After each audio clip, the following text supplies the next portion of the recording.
Hello, this is Yin Hua. I'm doing the lab 4.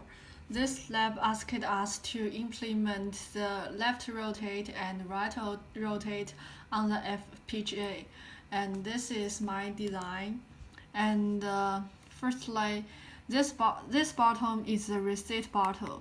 So if we press this, the input will all be 0, and this button is increment by 1, and this is decrease by 1, and this is increment by 16, and this is the decrement by 16. So if we and this 4 is for this 5 is for the left rotate and the right rotate.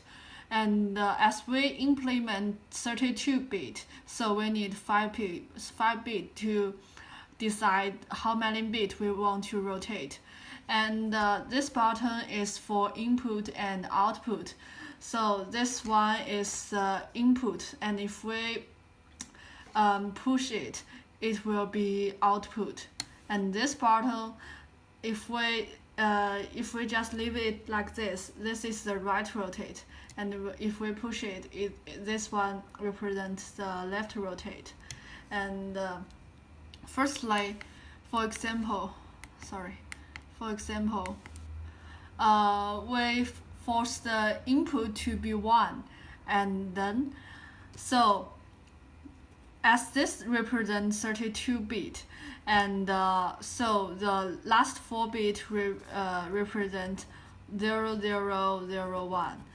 And if we want to left rotate it by 1, and then we choose 1 and left rotate, so the result will be 2, which is 1, 1, 1, 0. So if we want to right rotate it, so we leave it like this, and the result will be, this one will be 8. So this one will remove to the very front of the input, so the first one will be 8. And then we reset it and change the input to be 2. If we change the input to be 2, the last 4 bit will be 1, 1, 1, 0.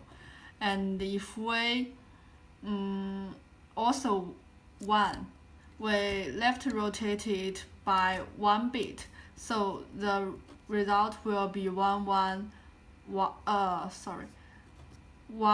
0, 0, and it's 4. So the result is 4, as we can see in the FPGA board. And if we right rotate it, the result will be 1. Yes, the result is 1.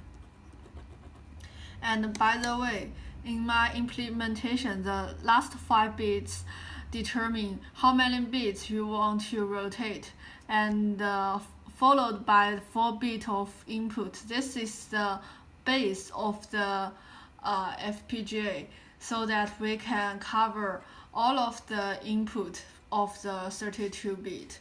And this is my implementation. Thank you.